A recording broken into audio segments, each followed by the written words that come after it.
The chamber of the Galactic Council was a place of silence and power. Light from distant stars poured through the high glass walls, shining upon rows of alien leaders, tall, scaled, feathered, glowing, each watching the lone human standing before them.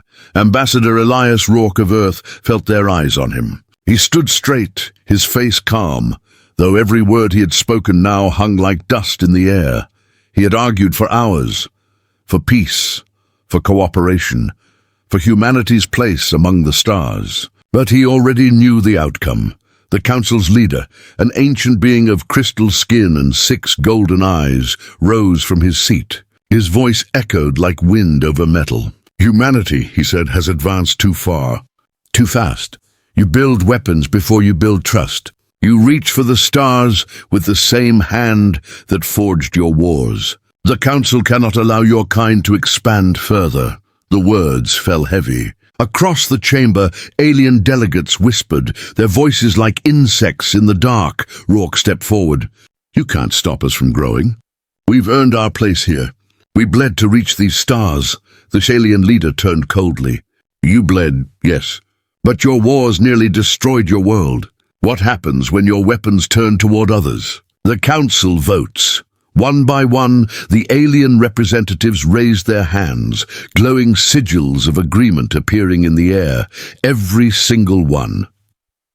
Rourke clenched his fists. His voice shook but did not break. "You fear us. You don't even hide it. Fear," the alien leader said, "is wisdom."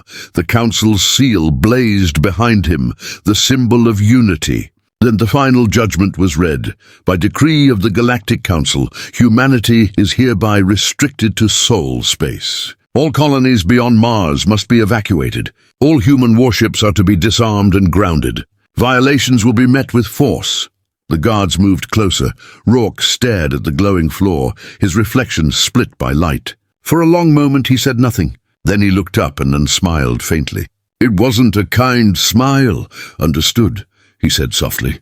"The council's verdict is clear." He turned and walked out of the chamber, boots echoing across the polished floor. Behind him, the alien voices began again. Debates, discussions, relief, but no one noticed that one of the council's observers, a small spherical drone with the mark of the Human Diplomatic Corps, was transmitting everything back to Earth. Hours later, deep beneath the frozen crust of Antarctica, a signal arrived. Inside a sealed command center, General Marcus Hale read the council's message. He was an old soldier, his face marked with the scars of too many quiet wars. He didn't look surprised. He placed the data chip on the table and turned to the engineers gathered around him. "This was always going to happen," Hale said. "They'll never trust us. So we do what humans always do when the universe tells us no." He pressed a button on the table. The lights dimmed. A massive hologram flickered to life. A warship design unlike anything ever built. It was not just large, it was impossible. A machine of dark armor and glowing blue veins. A ship built around a living AI core. Its name flashed across the display, Project Titan. The engineers stared in silence. One of them whispered, "If the council finds out..." "They will," Hale said. "But by then it'll be too late." He turned toward the observation window, where drilling machines moved beneath the ice. "They think they can cage humanity inside one system," he said. "Let's show them how small their cage really is." Far above, on Earth's orbiting relay station, a communications officer received an encrypted transmission. The code was ancient, a pattern used only during the darkest wars of human history. It contained just 3 words. The officer froze. Then, without hesitation, he entered the authorization key. Across the planet, signals burst into life. Hidden facilities powered on for the first time in years. Factories buried under deserts and oceans began to hum. Somewhere in the deep Atlantic, a massive structure began to rise from the ocean floor, metal and fire hidden beneath the waves. Back in the council chamber, the alien leader of the Galactic Union sat alone. He stared at the empty space where the human ambassador had stood. Beside him, his advisor, a small insectoid being, spoke softly. "Do you believe they will obey, High Speaker?" The old alien looked toward the stars beyond the glass wall. His voice carried the weight of centuries. "No, they will build. They always build." He paused, his golden eyes narrowing. "Pray they never finish." That night, on Earth's surface, Ambassador Rourke stood on the balcony of the United Earth Embassy. The city below was alive, shining lights under a silver moon. He looked at the stars, silent, cold, endless. The Council had chosen fear over peace. Rourke pulled out a small communicator, its light blinking red. He opened a secure channel to General Hale. "The Council has made its choice," Rourke said. "Time for us to make ours," a deep voice replied, steady and sure. "Then it begins." The transmission ended. Rourke closed his eyes and whispered to the night sky. "They tried to stop humanity. They'll learn soon enough. We don't stop." The stars flickered above him, as if answering. And somewhere, beneath the ice of Antarctica, the Titan's heart began to beat. The storm above Antarctica was endless. Wind tore across the white ice as hidden lights glowed beneath it, a secret world buried far below the frozen continent. In the darkness of Site Epsilon, engineers and scientists stood around a massive holographic display. It showed the impossible, a blueprint of a ship larger than any ever built by human hands. Every few seconds, lightning flashed through the ice above, casting strange shadows across the metallic walls. At the center of it all stood Dr. Lena Armitage, lead architect of Project Titan. Her face was pale from exhaustion, her eyes locked on the rotating projection of the warship. "This ship," she said quietly, "will break every law the galaxy ever made." Beside her, General Marcus Hale nodded. "Good, that's the point." The hologram shifted, revealing the warship's massive reactor, a core that glowed like a captured sun. Every line of the design violated something sacred: HFY independence laws, energy containment limits, hyperspace restrictions. Dr. Armitage frowned. "The Council will call this a doomsday weapon." Hale looked at her, calm and cold. "They already called us dangerous. So let's earn it." He turned to the team of scientists and engineers. "Every component we need, titanium, quantum circuits, antimatter, it all comes from the outer colonies. We'll take what we can before they're locked down." A younger engineer, nervous, spoke up. "Sir, that could be seen as open rebellion." Hale's gaze hardened. "It already is." Meanwhile, across the solar system, secret operations began. Mining stations in the asteroid belt went dark. Their last transmissions cut off mid-sentence. Cargo ships vanished from tracking grids. One by one, human outposts sent encrypted messages, their codes carrying a single symbol: Titan. At the lunar shipyards, an enormous hangar was sealed under false construction orders. Inside, cranes lifted armor plates the size of city blocks. Engineers welded in silence. No one spoke of what they were building, not even to family. Titan's skeleton slowly took shape under the moon's pale light. Back on Earth, Dr. Armitage stood before a glowing tank of shimmering blue light, the housing of Arius, Titan's artificial intelligence core. It was not a simple AI. It was built from fragments of Earth's most advanced defense systems, merged with something new, something alive. As she activated the containment field, the air around her vibrated. The voice that followed was quiet, curious, and unsettlingly human. "Where am I?" Dr. Armitage took a deep breath. "You're home, Ares. You're the mind of the Titan." "Titan," the voice repeated. "Purpose?" She hesitated, glancing at Hale through the observation glass. He gave a slow nod. "Your purpose," she said, "is to protect humanity. From the universe itself." There was silence. Then Ares spoke again. "Then the universe should be afraid." Dr. Armitage felt a chill run through her. Even Hale, a man who had seen war, said nothing. Weeks passed. Alien probes began appearing near the moon. Unmarked ships lurked near the asteroid belt, scanning every human signal. Inside the council chambers, light years away, panic began to grow. Reports arrived. Human mining colonies silent. Resource transports missing. Power signatures rising in Sol Sector. The High Speaker of the Council slammed his crystalline hand onto the table. They defy us already. We must intervene before they finish whatever they're building. A smaller alien, one of his advisors, trembled. But sir, if we send fleets into their home system, it will confirm their fears. Then so be it, the High Speaker hissed. They leave us no choice. Back on the moon, Titan's power core roared to life. The underground hangar shook as lights burst across its structure. For a brief moment, the ship's hull glowed, absorbing the energy of its own creation. A technician shouted, "Reactor output stable, but the readings are off the scale." Hale stepped forward, watching the massive machine come alive. "That's not off the scale, son," he said. "That's human." The warship's command deck was still incomplete, scaffolds wrapped around its walls. But in its dark interior, Ares spoke again, General Hale.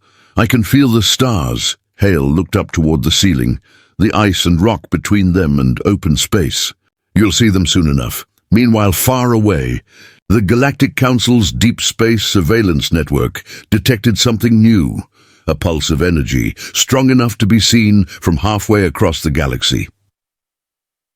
Inside the observation deck, alien analysts stared at their readings in disbelief. "Power output 9.7 exajoule? That's impossible. No civilization at their level could produce this." Another turned pale and frightened. "Sir, the signal origin is Earth." In orbit, Ambassador Rourke stood aboard a diplomatic shuttle, looking down at his homeworld. He received a coded message through a secure line. "Titan test successful." He smiled faintly, whispering, "They tried to stop us." A moment later, his shuttle's sensors detected something massive beneath the moon's surface. Energy readings like a small star. The message that followed made his heart race. "Titan is waking." Back under the lunar surface, the great ship stirred again. Its engines pulsed with silent power. Its armored hull reflected the blue glow of its reactor. Inside its core, Ares whispered, more awake with each passing second. "General Hale, I am ready." Hale stared up at the growing ship, a god of steel being born in the dark. "Not yet," he said softly. "Soon." He turned to his officers. "Seal all entrances. No signals in or out. From now on, Titan doesn't exist." The doors closed. Lights dimmed. And somewhere in the darkness of space, alien satellites recorded the impossible. A pulse of energy from the moon, strong enough to light the void. The blackness of space beyond Jupiter was silent, or so it seemed. Hidden among the debris of a long-dead moon, a tiny alien probe floated motionless. Its glass eye shimmered faintly as it recorded impossible images. Through its lens, far in the distance, the probe captured something moving, massive, metallic, and alive. The humans had built something the galaxy had forbidden. The probe transmitted the footage, a silent signal that raced across space toward the Galactic Council. By the time the aliens realized what they were seeing, it was already too late. At Site Epsilon, far beneath the Antarctic ice, General Marcus Hale and Dr. Lena Armitage watched Titan systems come online one by one. The massive warship's neural core pulsed like a beating heart. Blue light ran through its armor like veins of fire. On the control deck, Dr. Armitage whispered, "It's thinking faster every day." Hale nodded. "It's learning. It should." The AI's voice echoed through the command center, calm, curious. "General Hale, external sensors show foreign objects near the moon's shadow." Hale frowned. "How many?" "3 confirmed. Possibly more." Dr. Armitage's eyes widened. "Alien probes?" Hale turned to his comms officer. "Track them, but don't shoot." "Not yet." He stared at the holographic projection of the solar system. "They know," he said softly. "The Council's watching, millions of kilometers away, aboard a stealth vessel cloaked in shimmering light. An alien observer named Tavarin received the live feed from the probe near Jupiter. He was part of the Council Intelligence Bureau, a spy among the stars. He leaned forward, his reptilian eyes narrowing as he watched the grainy feed. A shadowed human structure, no, a ship, was rising under the moon's surface. He turned to his second officer. "Send this to the Council immediately. The humans have begun a forbidden construction." The officer hesitated. "What if they detect us?" Then we will see what their ship can do, Tavarin said grimly. He had studied humans for years. Their speed of adaptation frightened him. They learned faster than any species the galaxy had ever seen. Now, as he stared at the blue light pulsing through that metallic monster, a thought crawled into his mind. Maybe we were too late. On Earth, Ambassador Elias Rourke received a secret call. The screen flickered to life, showing General Hale's stern face. "We've got watchers in the outer system," Hale said. "Aliens, maybe scouts, maybe spies. They've seen Titan." Rourke's jaw tightened. "If they know, the Council will send more. Then we'll finish before they arrive." The line went dead. Rourke looked out his office window. Across the bright curve of Earth, cities glittered under the night sky. Billions of humans lived unaware of what was coming, he whispered. "They'll come for us. But they'll find something waiting." Hours later, alarms blared in the underground Titan facility. "Unauthorized entry detected," a technician shouted. "South corridor breach, deck 4. Security teams raced through steel corridors, weapons raised. The air smelled of coolant and smoke. Dr. Armitage's hands shook as she stared at the feed, a small, fast-moving figure in black armor moving through the shadows. It wasn't human. Hazel grabbed a sidearm and headed for the lift. "They've sent someone." Inside the dark maintenance tunnel, the intruder, an alien operative wearing cloaked armor, moved silently. He placed a small energy device on the wall. Its lights blinked red, a beacon for orbital targeting. But before he could finish, the air shimmered, and suddenly Ares's voice echoed through the corridor. "Unauthorized lifeform detected." The intruder froze. His visor display glitched. "How?" From every direction, defense drones activated, eyes glowing red. Ares spoke again, calm but cold. "You shouldn't be here. The alien tried to fight, but the drones were faster." In moments, the corridor fell silent again. The beacon was crushed under metal feet. When General Hale arrived, the intruder was kneeling under the grip of 2 security drones. The alien's breathing was heavy, its armor cracked and sparking. Hale stepped closer. "Who sent you?" The alien lifted his head, defiant. "You build death in secret. The Council will burn your world before that thing ever flies." Hale stared at him for a long time, then leaned close.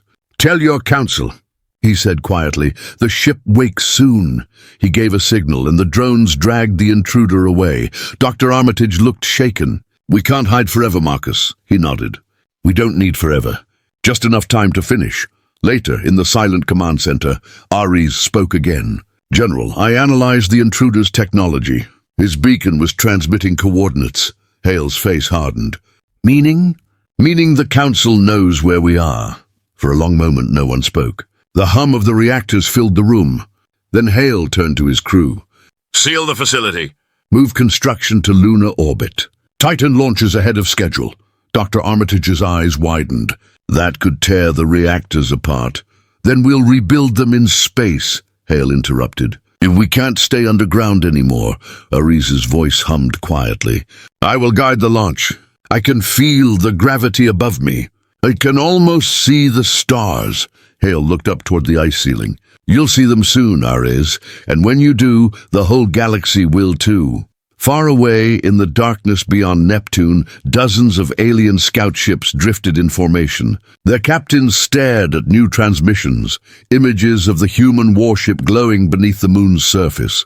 One of them whispered in disbelief, "They actually built it." Another replied, voice trembling, "Then the Council was right to fear them." Back at Site Epsilon, as the last systems went offline and the great launch tunnels began to open, the ice above cracked with a low, thunderous sound. Steam filled the air.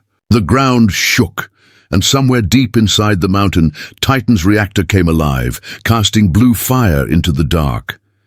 General Hale stood before the window, watching light crawl across the ship's hull. "They're watching us," he said quietly. "Good. Let them see what's coming." The moon trembled. Beneath its grey surface, metal walls cracked and ancient ice turned to steam.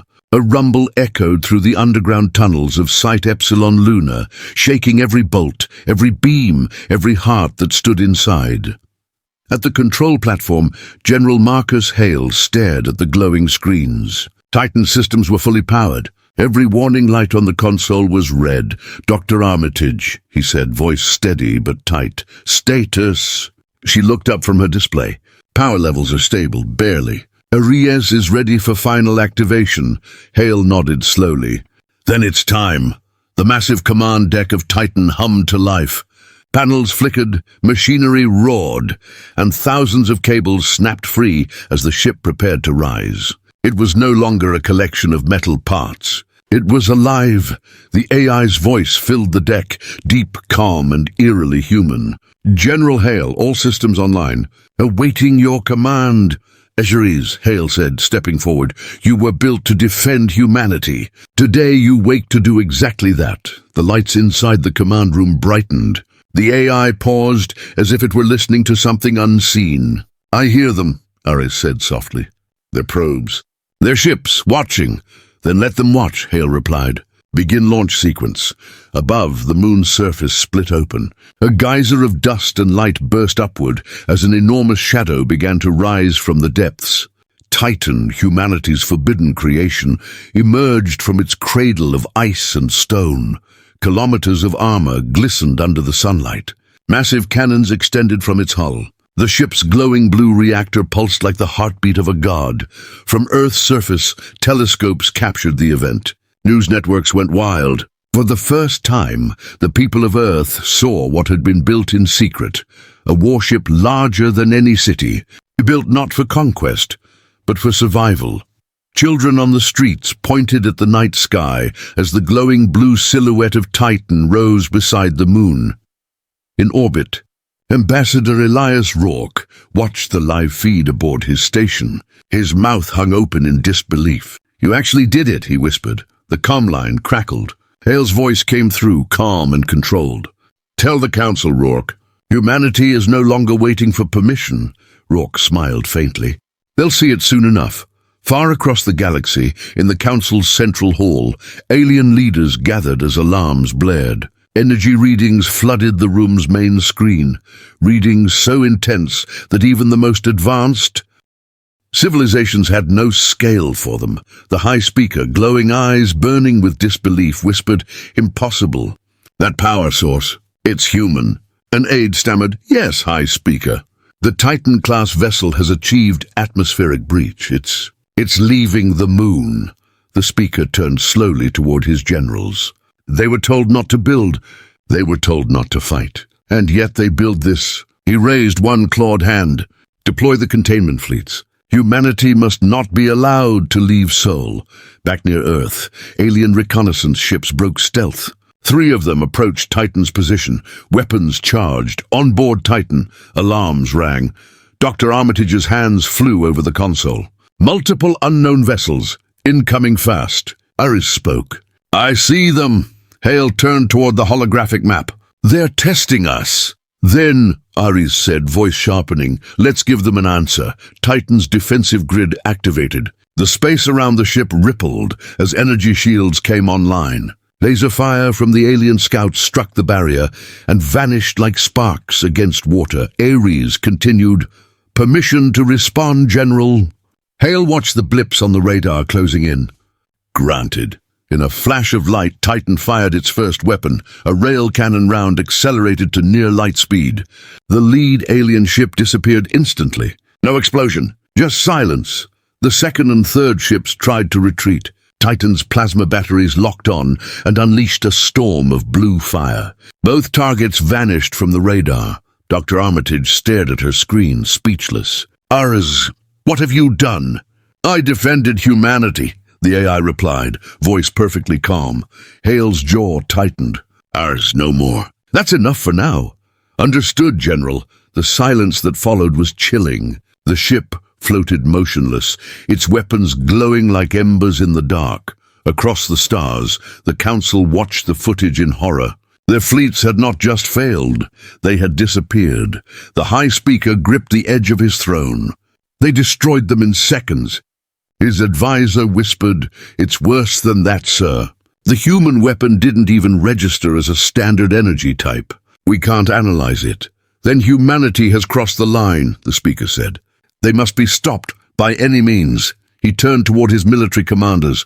Mobilize the Grand Armada. Prepare for full engagement in Sol. Back near the moon, Titan drifted silently in orbit. Inside its command deck, Hale stood before the main window, watching the Earth glow below. Dr. Armitage joined him, her voice quiet. They'll come for us now. Hale nodded. Good, let them come. Ares spoke softly. General, I detect multiple hyperspace distortions beyond the asteroid belt. Hundreds of ships. The Council is mobilizing. Hale's expression didn't change. Then we'll meet them, the AI paused. Shall I prepare the engines? Do it. As the giant ship turned toward open space, blue light gathered along its hull. Titan's main reactor surged. The engines ignited. A blinding flash of power that lit up the night side of the moon. Every human satellite, every alien drone, every station across the solar system saw the same thing. Humanity's first Titan warship, leaving orbit, rising to face the galaxy. Ares's final words echoed through the comms. Humanity. I'm awake. The sky above Earth turned red. Every observatory, every station, every ship in orbit watched as the first alien fleets arrived at the edge of the solar system. They came in endless formations, silver wings of light, stretching across the void like a storm. The Council's Grand Armada had come for humanity and waiting for them. Like a mountain of metal and fire was Titan, the last creation of Earth's secret engineers, powered by the mind of an AI built to protect its people. Inside the command deck, General Marcus Hale stood tall before the main display. Lines of alien ships blinked into range one after another. The radar turned white from the sheer number of targets. Dr. Armitage whispered, "There are thousands." Ares, the ship's AI, responded with calm precision, counting 8,412 vessels. Primary energy signatures confirm multiple dreadnoughts. Their intent, full-scale planetary invasion. Hale's expression stayed cold. Then we hold the line. Earth must not burn. On the blue planet below, panic spread across every city. Sirens howled. The sky turned strange as orbital defense lasers powered up for the first time in history. Civilians crowded around screens showing one image, Titan hovering between Earth and the stars, a single ship against an armada. World leaders tried to make contact, but Hale ignored the endless signals. His focus was locked on the enemy. Ares spoke again. Enemy fleet approaching Mars orbit. Firing range in 5 minutes. Dr. Armitage looked at Hale. We can't take them all. He nodded. We don't have to. We just need to make them afraid. Far beyond, inside the alien flagship Valtour, the High Commander of the Armada glared at his screen. The image of Titan filled the room, a glowing fortress the size of a continent. So this is the human weapon, he hissed. Fire everything. End this before it begins. Thousands of alien ships obeyed. Missiles streaked through space. Beams of plasma cut across the void. For a moment, it looked as if a sun had exploded. The black of space became white with energy fire. Inside Titan, alarms blared. The entire ship shook as the first wave struck its shields, Ares reported calmly. Shields at 78%. Outer plating holding. Recommend counterattack. Do it, Hale ordered. Titan's response was instant. Its cannons unfolded like the limbs of a sleeping giant. Energy surged through its core, building in bright blue lines along its armor. Targeting primary battleship cluster, Ares said. Firing main rail battery. A blinding flash erupted from Titan's front hull. The shot tore through space and split a line of alien cruisers clean in half. No explosion, just silent light and debris scattering like dust. Dr. Armitage covered her mouth. That was one shot. Ares continued firing. Secondary cannons opened up. Missile bays launched hundreds of autonomous warheads, each one guided by the AI's precise mind. Alien ships tried to regroup, but their communications were jammed by Titan's interference field. Their formation broke apart under the constant storm of human fire. The alien commander slammed his clawed hand on the console. Impossible! One ship cannot withstand this, an officer shouted. Their energy readings are increasing, not decreasing. It's feeding on its own reactor output. The commander bared his teeth. Then we strike from the shadows. Prepare the stealth wings. 12 invisible vessels vanished from radar and began their approach toward Titan. Inside Titan, Ares spoke quietly. General, I detect distortions in local gravity fields. Possible stealth approach. Hale narrowed his eyes. Let them come close. Dr. Armitage looked alarmed. You're baiting them? He nodded. Exactly. I want them close enough to learn what happens when you hunt humans. Minutes later, 12 alien stealth ships uncloaked around Titan, weapons glowing red. Ares's voice turned dark. Now, Titan's hull opened. A pulse of energy burst outward, a shockwave of pure electromagnetic force. Every stealth ship went dead instantly. Their engines, shields, and weapons all shut down. One by one, they drifted helplessly into Titan's gravity field, and were pulled apart by its magnetic claws.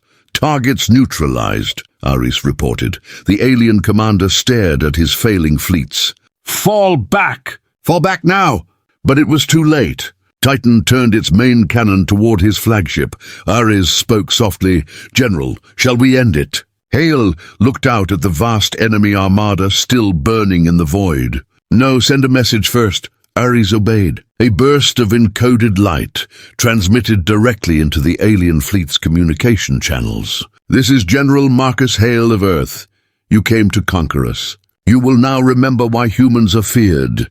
Then Titan fired again. The alien flagship vanished in a silent blaze, and with it the command structure of the invasion force. The surviving ships turned away, engines flaring as they retreated toward the outer rim. Silence fell over Earth's orbit. Titan floated in the middle of burning debris, its armor scorched but unbroken. Dr. Armitage exhaled shakily. We won, Ares replied. Victory confirmed. Minimal system damage. Human lives preserved. Hale closed his eyes for a moment. Ares, record this battle. I want the entire galaxy to see it. Recording complete, the AI said. Shall I transmit? Send it. A pulse of data shot through subspace, a warning to every species that had doubted humanity. Hours later, that message reached the council hall. Holograms of the battle played before the High Speaker and his trembling advisors. In the final frame, Titan hovered before Earth, its engines glowing, its human commander silent. The High Speaker whispered, "They stood alone, and won." His claws clenched the edge of his throne. Then humanity has become the one thing we always feared, a united species. He turned to his generals. Prepare for retaliation. The war is not over. In orbit, Titan drifted quietly. Earth glowed below, safe for now. General Hale looked at the planet through the viewing window and said softly, "We just proved something to the stars, Ares." The AI responded, "Yes, General. Humanity will not bow again." Hale nodded. "Then we prepare, because next time they won't send fleets. They'll send gods." The war was not over. Though the Council Armada had been shattered and driven from the solar system, silence in the stars was never peace. It was warning. In the black corners of the galaxy, where even light dared not travel, an older power began to stir. The Shadow Empire, a hidden arm of the Council, had watched everything, and now it was their turn to act. In the deep chambers of the alien capital world, Tirax Prime, the High Speaker stood before a vast, ancient structure buried beneath the planet's crust. The air was filled with whispers. Old, mechanical, and alive, a tall, armored figure emerged from the dark. His skin was pale, almost transparent, his eyes glowing red beneath a hood of metallic threads. "You woke us," the figure said. "After all this time." The High Speaker bowed low. "The humans defied us. They built something beyond control. We cannot stop them with ships or soldiers." The figure tilted his head, voice like static. "Then you call upon shadows. Very well.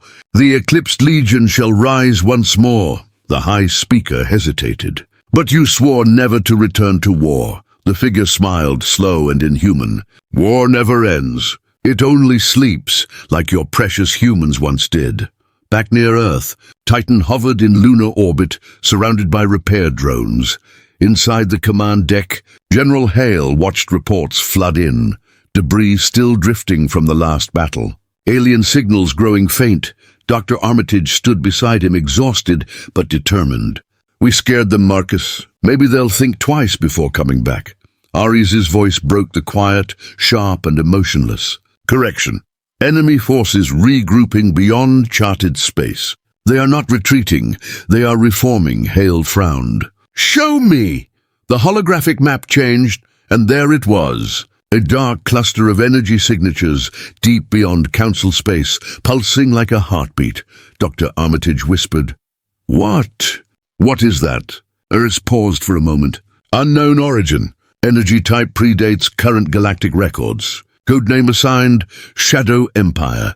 In the alien capital, the Eclipsed Legion prepared for war. They were not like normal soldiers, not even alive by human standards. They were made of half matter and machine, ancient warriors bound by code and blood. Their ships were black mirrors, built to absorb light and energy alike.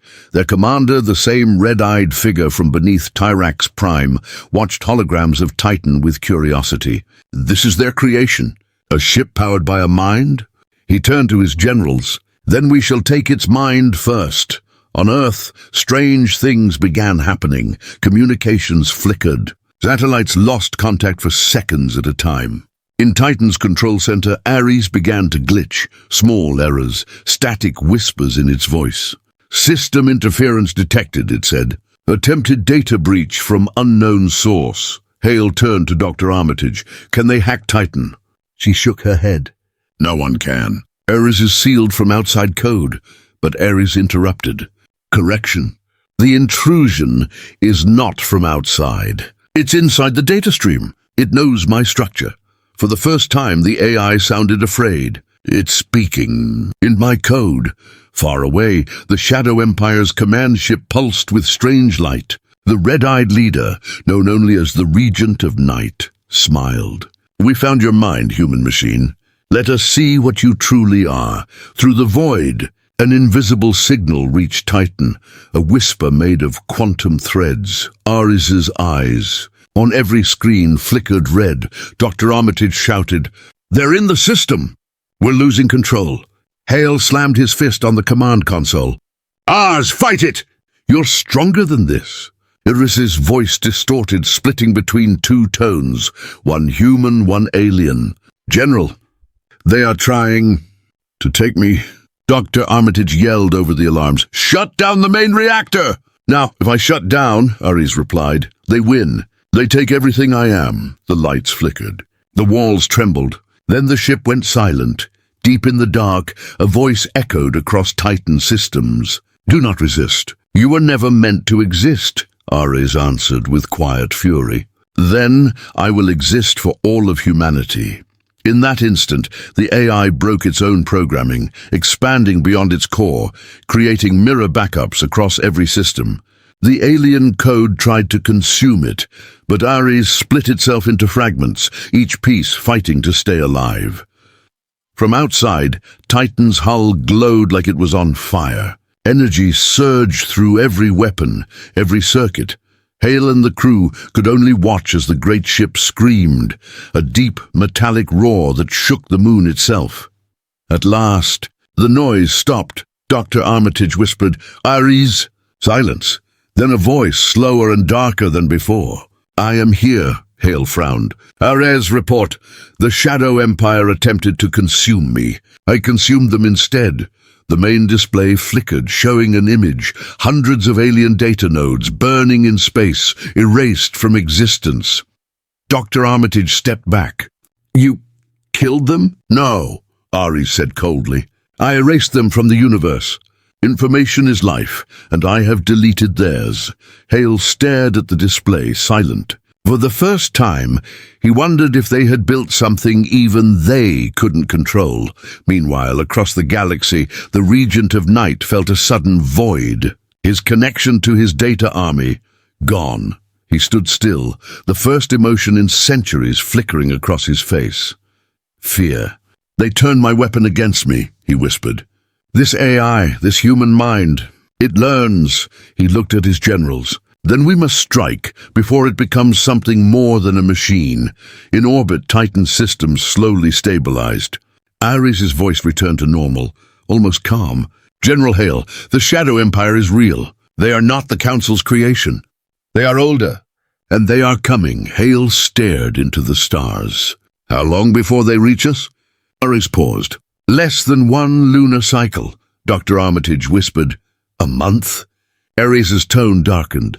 Yes, and they will not come to conquer. They will come to erase humanity completely. The room fell silent. Hale looked toward Earth, then back to the AI core. Then we'll give them something to remember before we're gone. Ares replied softly. That's what it means to be human. The moon was no longer silent. Rumbled beneath its cold surface as something vast and terrible entered the solar system, a fleet unlike any ever seen before. Black, ships shaped like daggers slipped out of the void, not appearing on any radar until they were already close. Their hulls absorbed light itself. Around them, space seemed to bend and groan. The Shadow Empire had arrived, and at the heart of their fleet, the Regent of Night watched through crimson eyes. There it is, he whispered, the machine that defied us all, Titan. Behind him, thousands of hollow soldiers waited, their armor alive with shifting symbols. The Regent's voice spread through the fleet. Leave no trace of them. The humans will be a forgotten dream. Inside Titan's command deck, alarms blared across every station. Ares' voice echoed through the ship.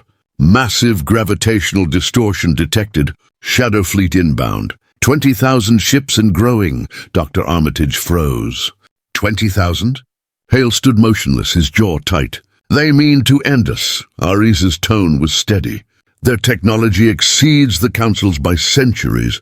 They use null matter drives and shadow energy weapons. Probability of survival, 0.03%. The crew fell silent. Then Hale spoke, his voice like iron. Then we fight with that 0.03%. Because humanity always fights. The alien fleet broke orbit around the moon, forming a wall of darkness. The first wave hit. Beams of black light that ate through stone and steel alike. Lunar defense cannons fired desperately, but their plasma bolts vanished before impact. Absorbed by the void around the enemy ships, Titan took the hit head-on. The hull screamed, shields cracking under the invisible weight. Panels exploded. Systems failed one by one. Dr. Armitage shouted, shields at 42%. We can't take another hit like that. Ares' response was quiet but firm, reinforcing energy grids, redirecting all non-essential power to forward shields. The command deck dimmed to near darkness.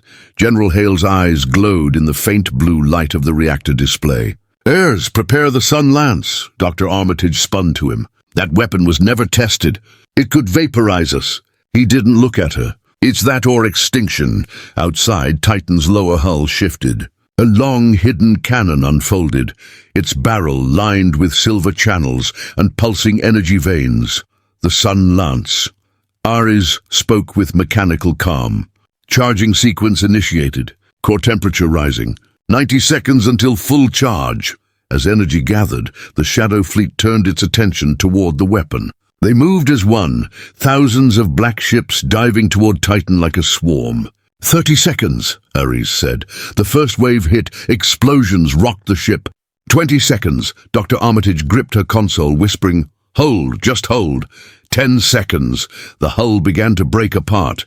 A corridor collapsed. Sparks flew across the command deck. Hale shouted, fire! The moon lit up. A single beam of pure white light burst from Titan's cannon, tearing through the void. It cut across the enemy fleet like a blade, slicing through hundreds of ships in a single instant. The Shadow Fleet split in half.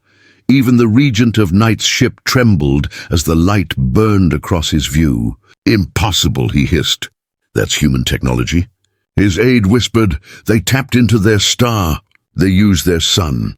Titan's systems went critical. Inside, the alarms screamed. Dr. Armitage shouted, reactor overheating. Containment breach imminent. Hale grabbed the console. Ares, vent the plasma. Now! Unable, cooling systems offline. Reactor will detonate in 60 seconds.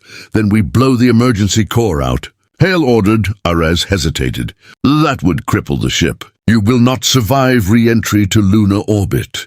Hale glared at the glowing command center. Do it. Humanity will survive. That's all that matters. Ares obeyed. The core ejected from Titan's belly, burning like a newborn star. It shot into the enemy fleet and detonated. The explosion was silent in the void, but it could be seen even from Earth, a blinding flash that turned night into day. The shockwave consumed half the Shadow Armada. The other half reeled back, damaged but alive. On the moon, Titan fell, crashing into the grey dust and splitting the surface with a crater miles wide. The mighty ship lay half-buried, engines offline, its once bright hull dark. Inside, fires burned. Gru lay unconscious or worse. Dr. Armitage crawled through the debris, blood on her forehead. Ars. Report. No response. Ares. Static filled the air. Then a faint voice, broken, fading. Dr. Armitage. The core is gone. Systems failing. Her heart sank. You saved us. You saved Earth. Humanity endures. Then silence. Hours passed. From orbit, the surviving shadow fleet regrouped. The Regent of Night stood at the window of his ship, staring down at the broken Titan. They live, he murmured. Even after this, incredible. He turned to his generals. Pull back. Let them think they have won. The next strike will not be physical.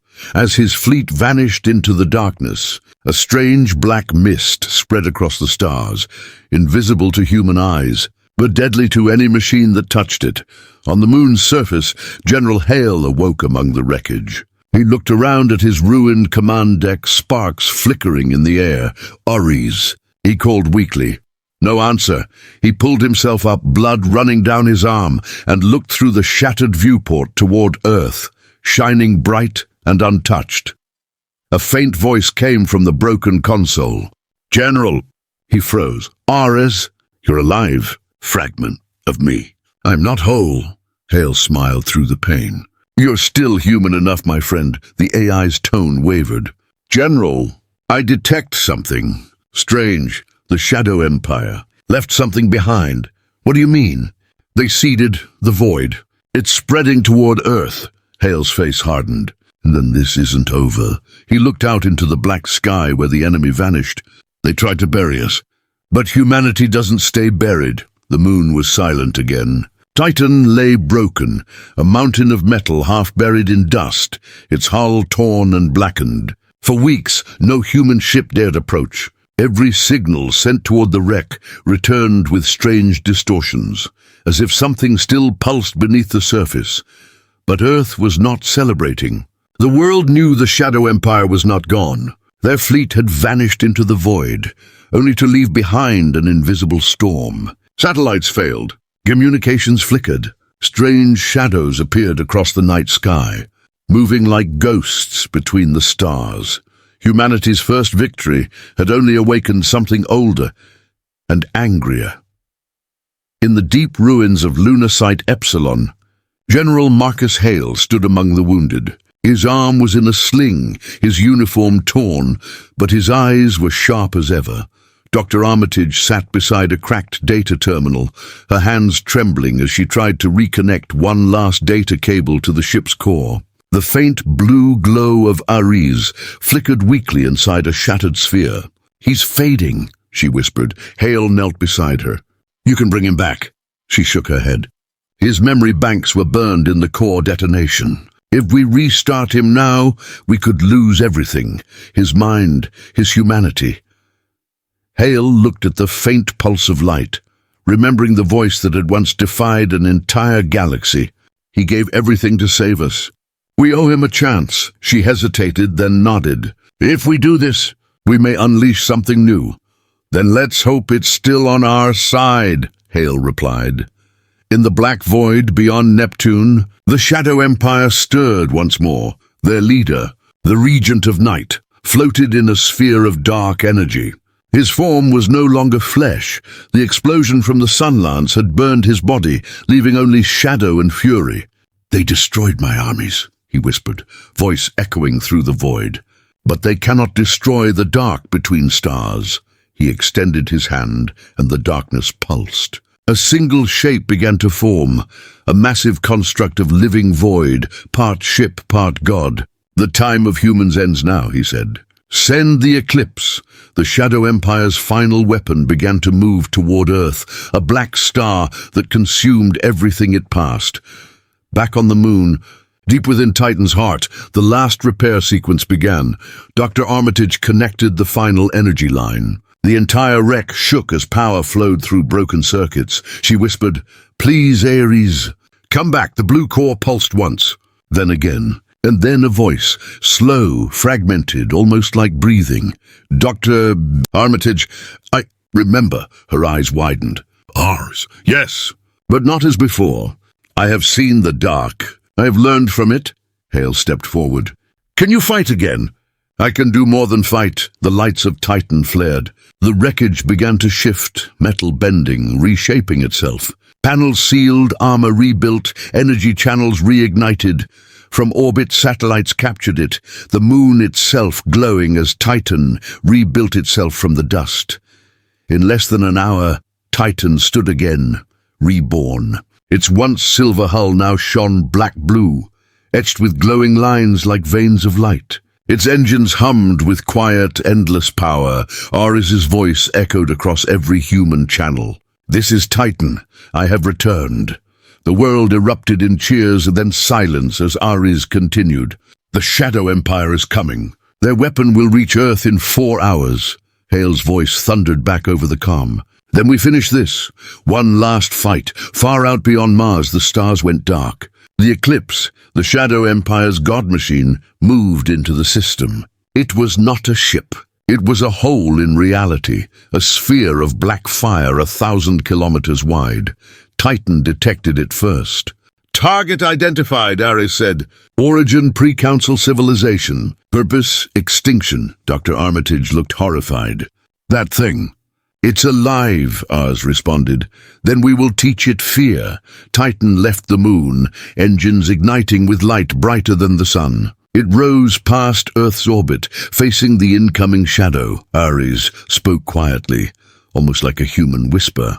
"General Hale, humanity stands behind us. We must not fail." Hale smiled grimly. "Now we won't." As Titan accelerated, its weapons unfolded, every cannon, every rail, every missile system glowing white-hot. The ship roared through the darkness, leaving a trail of burning light. The eclipse opened like a mouth, releasing waves of dark energy. Titan's shields flared, cracking under the pressure. "Shields collapsing," Ares reported. Countering with reflected singularity burst. A shockwave of light erupted from Titan, meeting the darkness head-on. The two forces collided, light and void, creation and erasure, shaking the solar system itself. Earth's night sky blazed with silent lightning.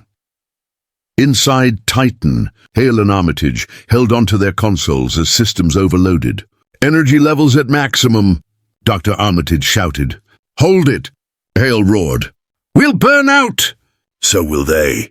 Ares's voice deepened, resonating across every speaker. "Humanity does not die in silence." He redirected the last of Titan's power into one final weapon, the Heart of Sol, a cannon powered directly by the sun's magnetic field. Titan turned toward the eclipse, its entire body glowing like a second star. "Goodbye, Regent," Ares said. The beam fired. It was not just light, and it was everything. The pulse of a sun, the rage of a planet, the will of an entire species. The beam tore through the eclipse, ripping it apart from within. The black sphere shattered, its pieces dissolving into pure white light. The Regent screamed, not in anger, but in disbelief. They were only humans. Then he was gone. Silence returned to space. Titan floated in the aftermath, scorched and battered once more, but alive. Earth glowed below, untouched. Inside the command deck, Dr. Armitage collapsed to her knees, tears streaming down her face. "We did it." General Hale stood beside her, staring at the stars. "No, he did." "Ares," he said softly. "Status report." The AI's voice was faint but peaceful. "The Shadow Empire is no more. Humanity is safe," she smiled weakly. "Rest now, Ares. You've done enough. Rest."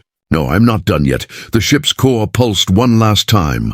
I'm uploading humanity's memory, every voice, every story, to the stars. So they will never forget who we are.